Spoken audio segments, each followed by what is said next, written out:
yeah, as the vice chair, I can call it to order.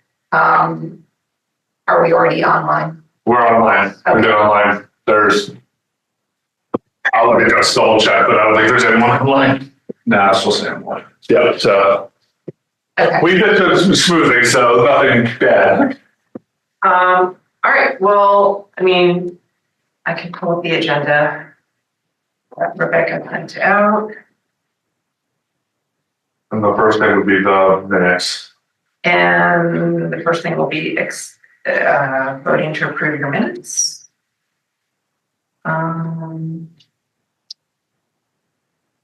And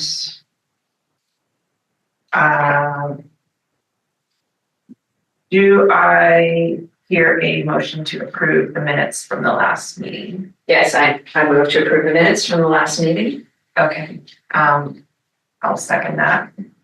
And everyone who is voting on that, Any is that edits? a vote thing? It's a vote with any edits or anything, no? No, I'll say aye. aye. Aye. Okay, so the third item on our agenda is the update from the police and the mayor, and I guess the mayor is not in attendance, but our chief of police is. So do you want to go ahead with your update or just fill us in on what's going on? No, the only thing we've been trying to push with the community, I was coming into the end of school year, start of summer vacations is, where it's going to be more alert with kids going to be around more frequently, out enjoying the summer at the park. So racing drivers, be mindful. There's a new law that just went into effect on June 5th of this year that prohibits any handheld electronic devices. So you can't hold your phone, you can't do anything with it unless it's an emergency and calling 911. So we're trying to spread that message as well. We'll start warning enforcement, which means that if we see an operator with their phone, we'll stop and we'll advise them that it's now illegal. They'll get a written warning and go on their way. And then starting next year is when citations will start being issued. That's just in accordance with the law. They gave a 6-month grace period just because of the pretty dramatic change for people are so used to holding it. So, And that's a traffic light also, so I can't change my music at a traffic light correct, yeah, like I do. yes, yeah. That starts, your warning enforcement starts today, basically, or We're going to June 5th is when technically the law changed over, yeah. So, yeah, that's going to be the biggest thing, I think, because even with maps, like I'll go and, I'm so used to like, all right, let me have to stop it. Let me stop a giant. I'll go throw it on the GPS. You can't do that anymore. So, and I had to figure out how to use Siri to get it to like do that. But, Right. we had to pull over and stop and, honestly, the Siri is more confusing, distracts me more. I agree. I mean, yeah, I have the GPS on this touch screen that's just like, I feel like I'm stabbing Yeah. this thing. Right, and then your eyes are off the road, right? And Well, I mean, I would only do that at a stoplight. yeah. But even so, it's like, it's harder to operate sometimes. But, I think Pennsylvania was unusual in that there wasn't a law about like having a phone in your hand. Because I think there are Correct. other states that. Yeah, most other states, Maryland, Jersey, I think Delaware as well. It's been illegal there Jersey, probably for a decade now. Oh, Yeah. Yeah. even when you're stopped? I believe so. I think there's no handheld devices as well. Yeah. So I had to look it up and see what their actual law says.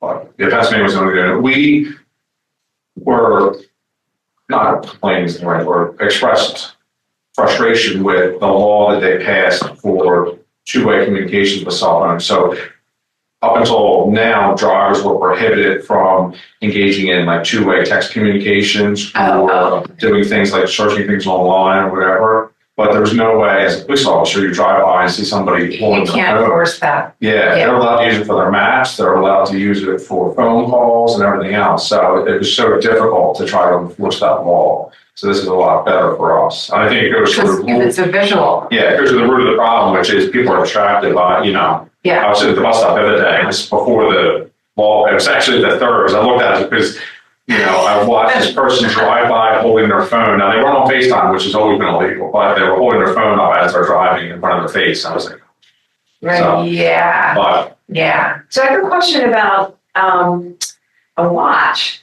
Like, the Apple Watch. Mhm. So I'm driving along, can I like say, I shouldn't say it, but like, Can you, Siri, can you text so-and-so? you can do that. You can do it through your car.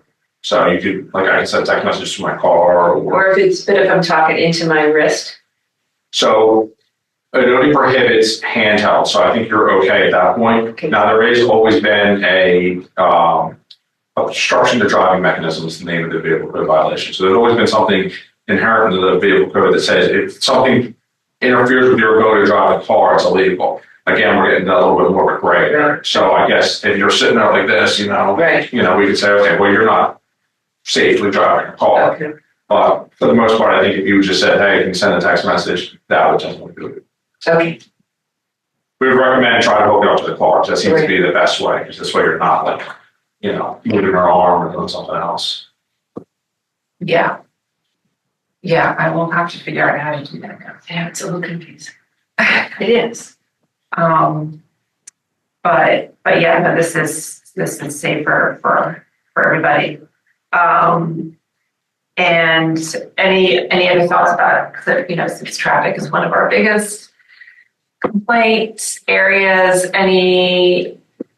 have you been targeting certain streets? How's the bump on Meeting House Lane working out? So we haven't gone back up to do a traffic study for that yet. So that'll probably happen. We run into these issues where traffic within the borough in the summertime is completely different than traffic in the borough for the other 9 months of the year. Oh, really? Yeah, we started the beach, we went along mortgages and everything else. Traffic flows are completely different. So within a week from now, it's going to be a lot different. So we'll probably wait till September to do a traffic study, just so we're getting what 9 months of traffic looks like versus Yeah. the 3 summer months. So we'll work on that. The borough is, we're going back and forth trying to hammer out a meeting for this week or next week to work on the borough-wide traffic calming policy, which talks a little bit more about how we can be proactive as far as reducing some of these, problems, addressing concerns, things of that nature. Most recently, residents up on 2 o'clock at Price brought forth concerns about limited sightline distance from backing out the driveway and concerns about the roadway, for some reason, on the 2 o'clock at Price is, I think, 2 feet, like more narrow It's than. very narrow. Yeah. It seems that, I agree, but apparently by the engineer's remarks, it's only 2 feet, which I guess is the 2 extra feet you need to be able to pass. Yeah. So, Yeah. based on the engineer's recommendations, they've created some cutouts to allow greater sightline distances, but also provide avenues for people to kind of, allow cars to pass. So unfortunately, we did get a complaint even after that was instituted about like 2 drivers that were like head on with each other. We can't. You can't help human behavior. Yes, people tend, I guess it's almost a road rage thing where I'm not moving, you're going to move type thing. We can't Yeah. create an engineering way out of that. But, we're doing our best to try to make those options available for people should they want to. Yeah. So, Has there been any complaint on the block of Sabine that leads up to either Penn or Wynwood, that I always forget that cross street, where during the day, there are an awful lot of cars parked on the street, making it, again, like a very difficult way to go for 2 cars to go through. And it seems like, so on Sabine going towards Wynwood, that section there, I haven't had a complaint about the volume of parked cars. We did have a complaint about speed. And this was probably last year we did a speed study, and the average speed was, I think, 23, I'm guessing. But it was right near the limit, so there was no indication that there would be a traffic problem.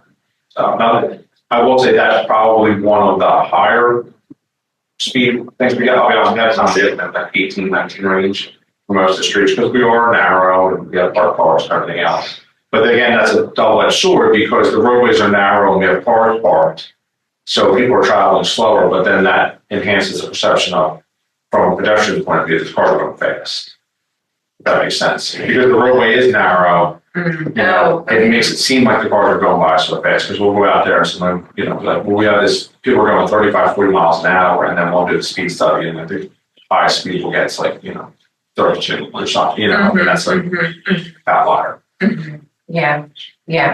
So, but the hope is with the website design, or redesign, I should say, we're gonna have a page available so that, because we collect all this information, and a lot of times when people call in or email in, I can share them the information.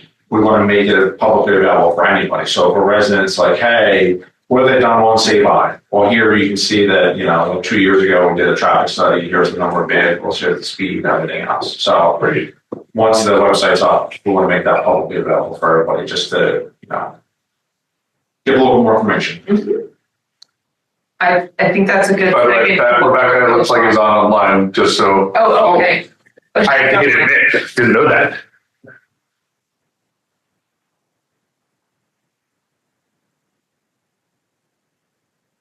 Sorry. On up there. Hey, Rebecca. Is she typing? I do not know. I'm assuming she's not typing. She's in the car on the way here. I Oh, know. sorry, is that like the closed captioning? Yes, that's supposed to Okay. caption. I mean, I was gonna say that's a nice lead in to like the fact that we wanted to talk about the webpage a little today, but Rebecca might have information on that I don't have. Have you heard of like? I was also gonna say, because I have to leave in a couple minutes, if we want to talk about the data at all. We can jump into that. Yeah, Okay. really reverse it a little. I mean, I don't think we're gonna have a long conversation about the webpage. I'm just curious if you've heard any scheduling on. No, I just know that it's in progress, just from talking to Kelsey, she's mentioned that she had meetings with them and are working towards it, so. Right, so they did select a web developer and like I will- all of that, or, Yes, I know they're working on it, they're in the process. Very off the cuff. I think it's fall is when they're shooting for okay. it to be up, so. Yeah, Rebecca didn't give me homework, but that probably should have been my homework, is to like get in touch with our staff to ask more about the new webpage when that's coming. My understanding is they're still working on the larger portions of it, and we haven't gotten down to at some point, we're gonna have the opportunity to go in and say, this is the police Yes. page. So And- Katie, I can give an update on the webpage when I get in. I'm just parking, but we're on the police update, I imagine, correct? Yeah, and I think Ken is eager to get to data, so Yeah, so we that's- short webpage. That's what I'm hoping. Can you guys, if we could move on to data, I'll be up in 2 seconds. I apologize for my being late. I was driving kids places and deep apologies. But yeah, if we could move on to the data set, because Ken's the one that's heading that, I can give you an update when I get in on the webpage. Yeah, let's just move on to that. So I handed out the summary data set for 23-24. Thank you, Chief String. And basically, I took everything that he gave, and there's more ways to break it down, but just did a count of each type of incident so that we can get a general sense of the year. And comparing 23-24, but I'll also say, because of this, the data includes things like public service or foot patrol, it's not an indication of crime year over year. It's an indication of how many interactions do our police department seem to have that get reported year over year. Is that a fair statement? Yes. So in 2023, there were 2,400 or so interactions. In 2024, there were 2,800. But it includes a lot. The biggest number is public service is 1,161. So almost half of 40% of all interactions are public service interactions. Rebecca? Thank you. Sorry, guys. I think this includes a lot of medical stuff. I think there's another level of drilling into this, which will include combining things, like all animal emergencies as one category, all medical emergencies or medical interactions as one category, so we can drill down. The other piece that I know we had from past years, I think, was the FBI data set, which was really helpful in terms of it tracks the individuals involved. So if you're looking at a traffic stop, what is the race, gender, age of the person that is being stopped? Because that is a really important way to identify if there are any trends. And last time we looked, it didn't seem like there was, but the only way you know that is if you actually pay attention year after year. So one of my questions is there a way to get that sort of data set? Yeah, so we can get just contacts basically. So even enforcement interactions. So Correct. And I can show you one of the examples of the last time. Like it talked about, I think, traffic stops, and you can see who is being stopped. If for some reason 100% of the people being stopped are X, Or old women with the. that would be a problem. If there's a It might be a problem. It would indicate that there might be. correct, fair. So I think that would be helpful, but I think this is also just for all of us to know a great example of our police have to be jack of all trades.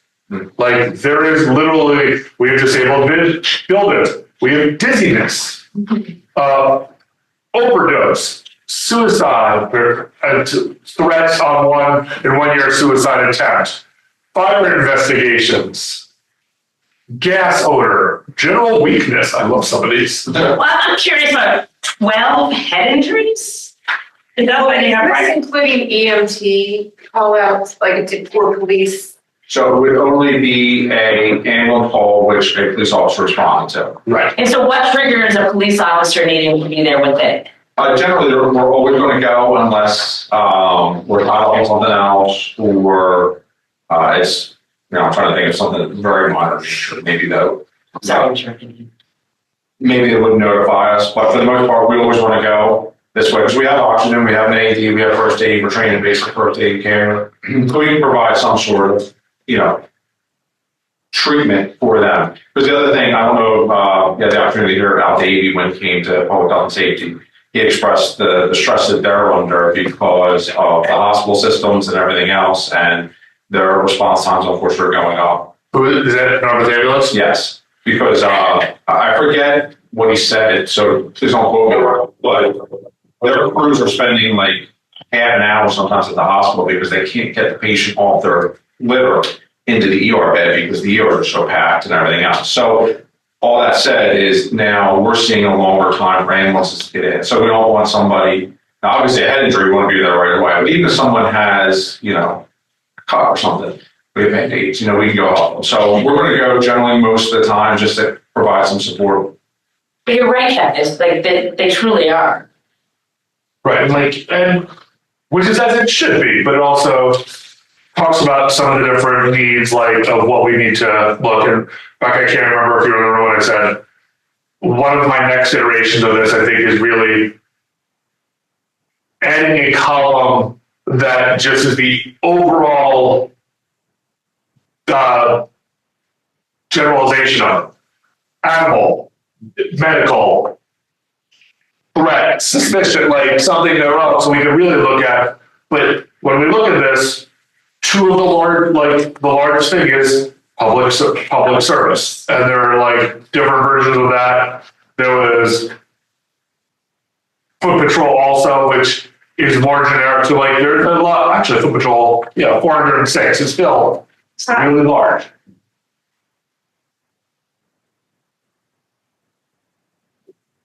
Return to station, I'm assuming means that they're asked to go back to meet someone. Yes, so this is where, and I think we've talked about this a couple times at length, so not too. This is where we run into an issue because we don't have one solid system to pull that from. So this is going to be the most comprehensive, but I'm saying it right, most comprehensive in gathering as many of these as possible to provide data. The most detailed ones aren't going to be as comprehensive. So the reports that we write, so like the monthly report that I provide where it has the breakdown every month to council, that's not going to have return to station on there. So we're going to have the actual call. Someone says, they come here and say, I need to talk to an officer because my bank account got, money taken out of it.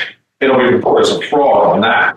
Does that make sense? Yeah. But we're not going to see all the other things as far as, if there's a, I don't know, a deceased animal, we don't write a report on that. They take care of it. They move the record and put the trap in. You know what I mean? So this is the most comprehensive. You can look further in detail, but, you're going to go from, say, 2,800 to maybe, 1,600. Can I ask you questions? Yep. Are each of these unique contacts? Yes, Okay, and, This is a count of the data sets. right, Every but someone time. it can't be public service and dead animal. Like it's one or the other, like each thing is a unique, like you can't multi-code. Some of, well, you can, some of them like animal complaint deceased, animal complaint found. So like, No, some of them have natural, but it is not two distinct areas. But I think Rebecca's saying like, can you There's no say it's a duplication. shooting and a raccoon? Correct.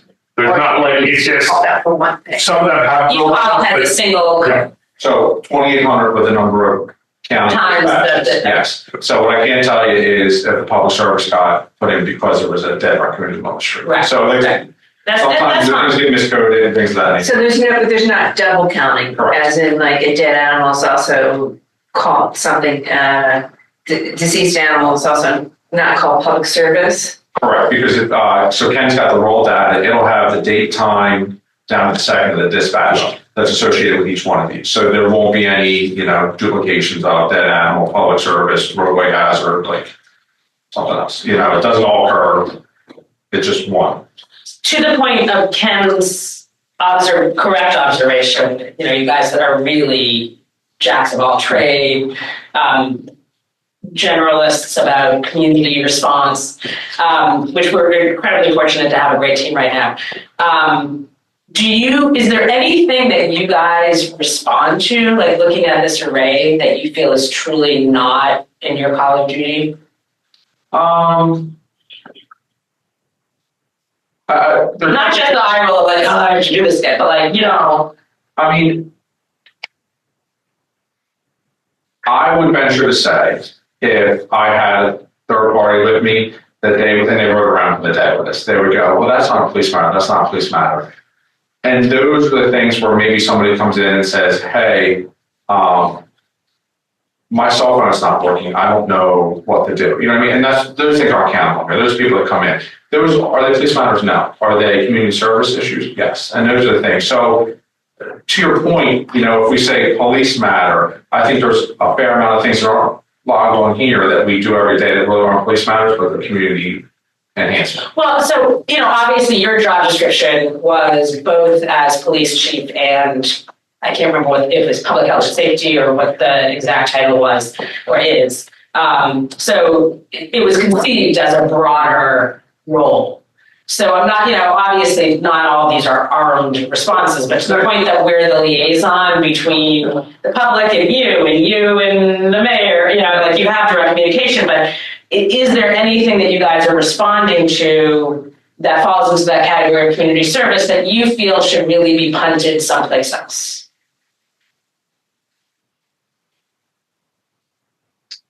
So And you don't have to answer right now, but if, But here becomes the issue, I guess. So you can sit here and say yes. I think that we're fortunate here in the borough that we're not so busy. And I'll take my history from Lower Marion, for instance. Lower Marion doesn't respond to a lot of medical calls because they just don't. Like, if you sit and listen to the radio, they'll sit there and go, there's no cars available, no cars available. They're constantly waiting because they'll have 3 or 4 calls backed up, waiting for officers to become available. So yes, they triage calls on a need basis over there. So the dead raccoon in Willow Street isn't going to get a response because it's not urgent. We're fortunate that even if we are tied up, in hopefully 15, 20 minutes, we're going to be available again and we can go deal with that. So I would say that while it's not a police issue to go remove a dead raccoon from the middle of the street, I also don't want the dead raccoon there. So, I guess that's where we are available if we have the time. I'd rather utilize our time and provide that support and clear the roadway and, not have somebody else deal with it. So yes. do you feel that your team is on board with all of that? Yes, yeah. We could call Public Works and say, hey, can you guys, Jeff, can you send somebody up? And they happily do it for us. But, if we're out there driving around, it's. See, because to me, this is part of the, I just sent all of you the minutes as they stand, thank you. but I need to now. Are you so you will do the second iteration with the FBI data? Yeah, so if you're able to send me that, I will gladly look through. And but what I don't think I wrote in the minutes was when you arrived. So if someone wants to add or, Do you want me to continue with minutes? that'd be great. Okay, I'll try. Thank you. And Ken, I am sorry. Thank you so much for doing this. Yeah. Pivot tables for the win. I'm sorry. Pivot tables for the win. Yeah. And Rebecca, you arrived at like 8. Is about 7:55. What I'm gonna be. 7:51 on my clock when I walked out of the house, so. Thank you. Appreciate it. All right. Thanks, Ken. Good luck. What did Ken just say as he was leaving about this? It's kind of like pivot tables. Pivot tables, the table that this is, Oh, the type of spreadsheet. okay, thanks. So does anyone else have any questions about this data? I agree with Ken that, seeing the nuance, like, does that, this was my other question, and I'm sorry, I cut Ken off on all this, but is the FBI, are they still tracking some of the data that, So like demographic data? that's not FBI data. So the FBI data is the UCR, Uniform Crime Reporting. So that's only going to list crimes. So when you go through this list, we have a burglary in progress.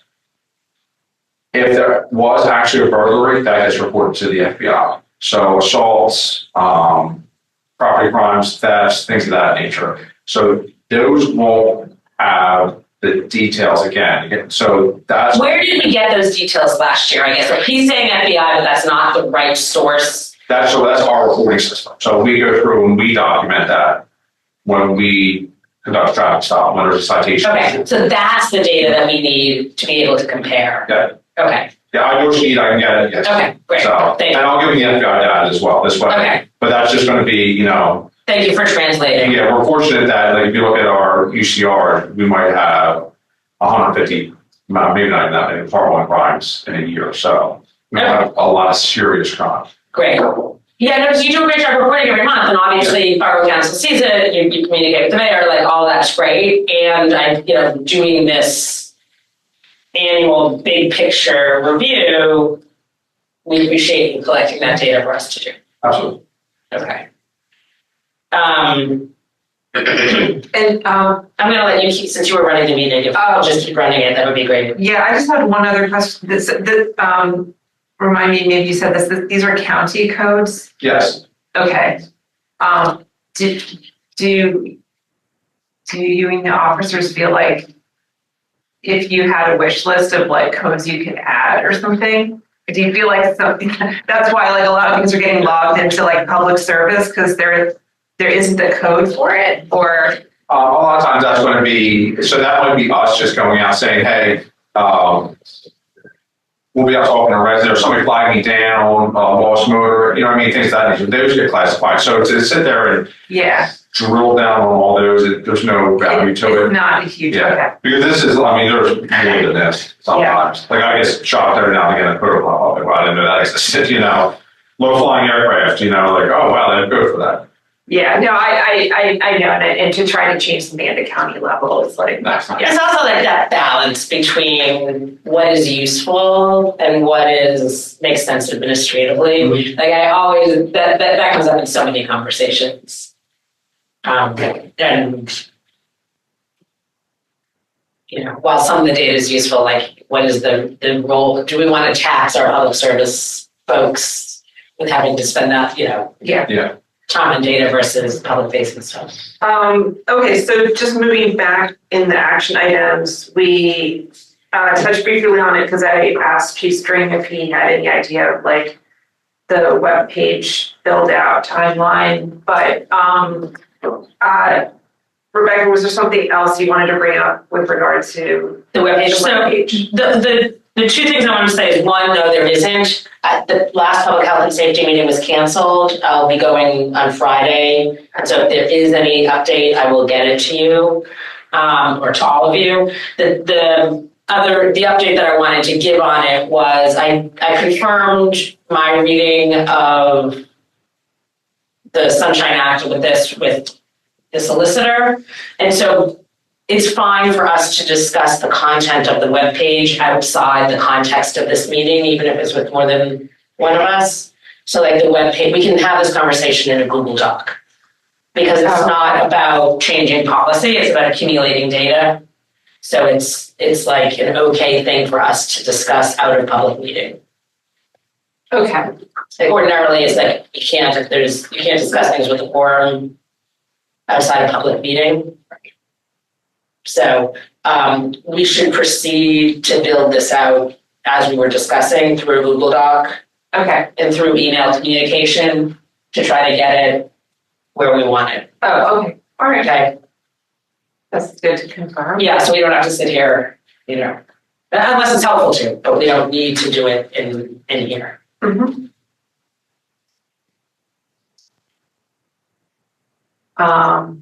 Okay, so that's kind of.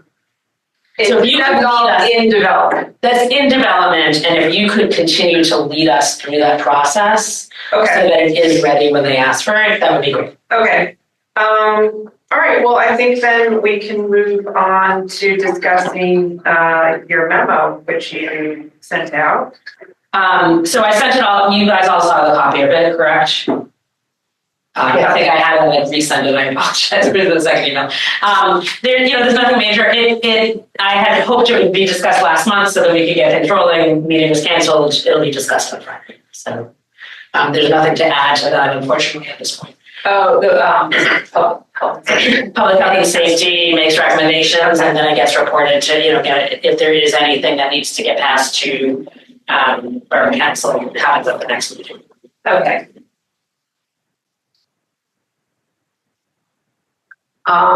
And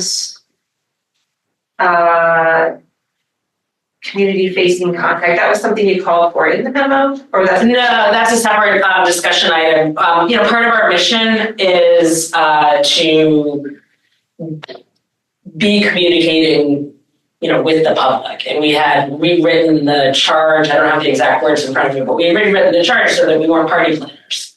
But we do have an obligation as part of our mission to be conducting community facing things. So I just didn't know if we wanted to discuss, do we want to, be talking, do you have any plans to be hosting another Cones with the Cops? Like, is there something coming up that we can help sort of push out, that we can help to make sure if we want to be collecting any data at that point that we're doing that? So spoke with the mayor last week. We're going to do a Cones with the Cop and another Coffee with the Cop. Coffee with the Cop I aim for like early morning showers to try to get coffee population, like 8 to 9 or something, start time. And Cones we'll do later in the afternoon, probably on a Saturday. I'll let you know when those dates are confirmed. That's why out to you guys, whatever you feel is appropriate, set up a table or just come and hang out.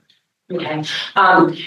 Can I interrupt? The memo that you're referring to, could you resend it? Because I'm having a hard time. Sure. Okay, thanks. Sure, no problem. It's about the request for a dedicated phone line and just to have an audit of the communication system to make sure that the messaging of 911 is consistent on all of the phone tree messages. What's your age? I'm finding it difficult to find. All right, I'll just resend it. Thanks. Okay. Of course, with all that, and so I had a meeting with the manager this week, and we were discussing that, and she's working with the provider that does all that. So For the phone. yeah. So Okay. we need to come Friday, we'll have a little more information. Great. Good. I'm glad it's in motion. Yeah. And we'll see what happens. Yeah. So given that those programs are in place, I'll check with you about the dates of it. Do we want to be like at that point? I would think that we would want some sort of mechanism at that for, do you have any comments or concerns about the police department? So that there's a feedback box of some sort. I'm sorry, since I was looking, could you just Sure. start? So the agenda item was community contact or community facing. My intent of that was let's use the events that are happening to get feedback. I know we have an anonymous comment link, but we don't get that much. It's oftentimes like when you see people that you can get communication. So my recommendation would be that we have some sort of feedback box for that, and or that one of us is there in case anyone they should feel comfortable talking to the police, but if they don't, there's another mechanism that they can communicate with. that's the comment. The question was, what you guys think? I mean, we could always just have like an ongoing Google form link with like, you know, one or two basic questions, just like, hey, we're the Narberth, the Police Advisory Committee. You know, is there a particular question you have for us that we can relay either to or the police, you know, and then open box for whatever somebody wants to put there. But it wouldn't, I mean, it would, if it's a Google form, like it's not totally anonymous. I mean, they don't have to. No, this is not. It would more just be a way to have that, as I said, like a way for the public to leave a comment. Yeah. To leave a question for us. That's not just an in-person interaction, but like, oh, here's the QR code. I'll take this time. I mean, if we join in with one of your events, we could just have. So that's one option. We could have this. You could have this up there in a QR code. I could just sit there and we just check it every month or something. Yeah. If something's coming. That's an option. I was actually thinking low tech, like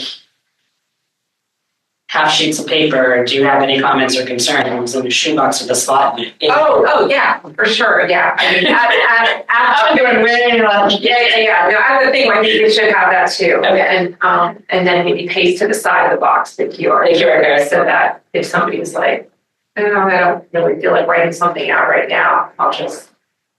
I think both. Yeah. Yeah, capture two different audiences, basically. Yeah. People are in a rush, take the QR code and kids screaming and they'll do it later and people who Let's do are it. comfortable writing. Yeah. Okay, so who volunteers to make the shoe box? And Chief, if you don't mind, like this is, we love having you here, but I also respect your time. If you know, now that if you don't want to stay, that's not a slight to anyone. Could I just relay, because I had an interaction with somebody this week, I don't think they knew I was on the police advisory committee or what that is, but there was a concern expressed because as part of the ongoing discussion about transit-oriented development. About what? Transit-oriented development and building apartments. Even though Narberth's population is actually less than it was 50 years ago, people think that bringing more people will put a strain on our services, and they're like, you know, we already barely have police coverage. How will we cover the town if we have 200 more people living here? And I was trying to explain that that's not really the coverage issue isn't based on population. It's more just based on hours. So that was That's correct. And we're fortunate that if two emergencies happen at the same time, there's other police, you know, Laurel Mayor's gonna come, you know, if Laurel Mayor's backed up, they're gonna send another police officer. We can always, you know, someone's always gonna come. So, yeah. you know, Did that person have a personal experience where there wasn't enough police response or the response time is bad? Because I never heard that. I think people are sort of imagining a lot of fearful scenarios around building apartments.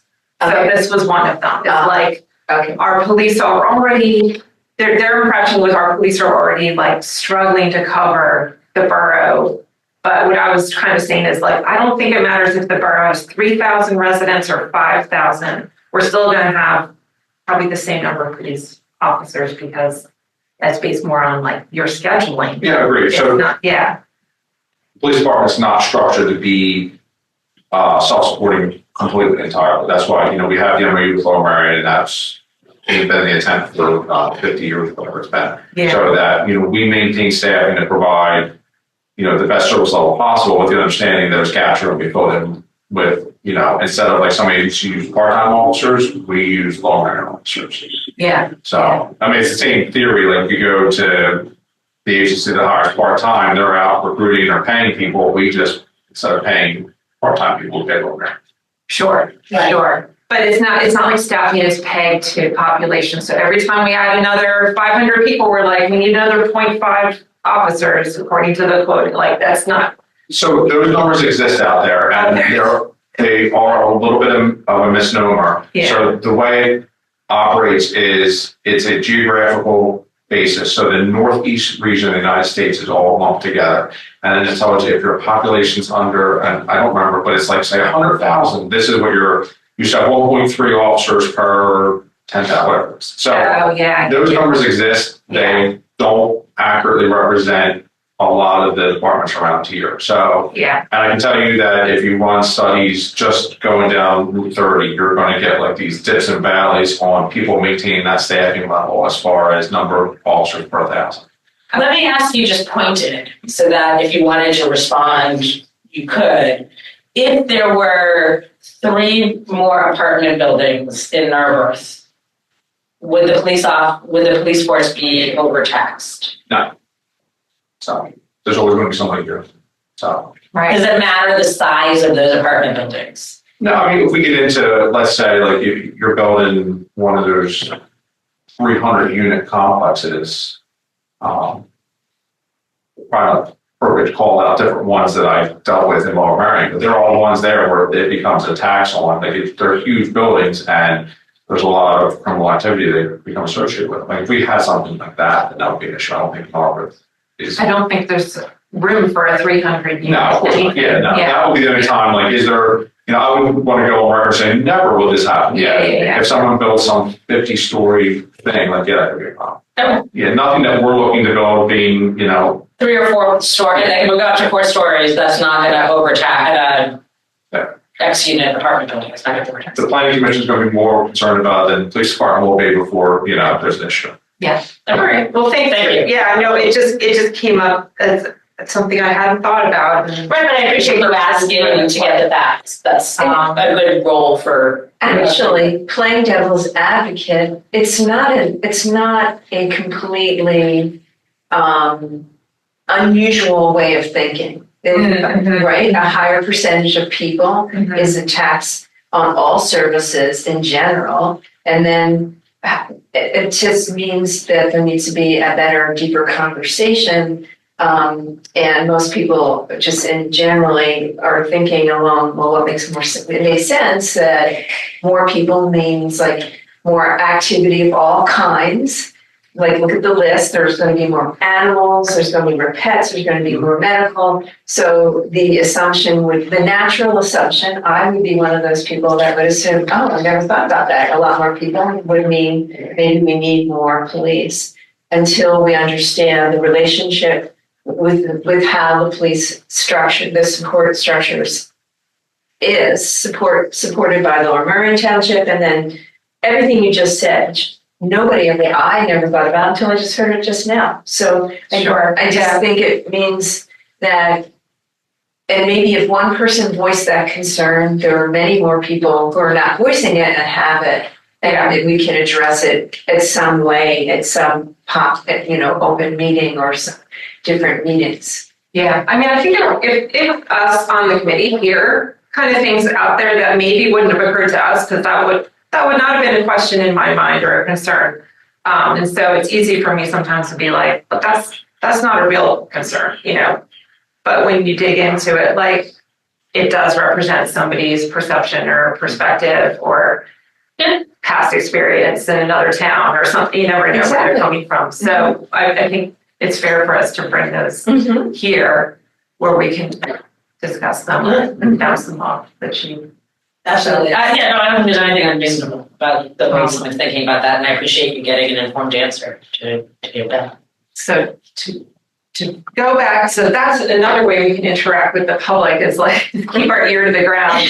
And if we hear interesting questions or perspectives or even myths we want to debunk, yeah.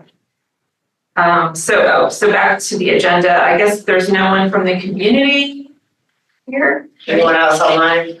No, so. Okay. So and sorry, Rebecca was in the middle of letting you go, Chief Strange. So we can probably do that. And All good? are we? Yeah, I think we're almost adjourned. Yes. Thank you. All right. Thank you. Thank you. Take care. Motion to adjourn? Yeah. I move to adjourn. Okay, I second it. And I'm in favor. we're adjourned. Thank you.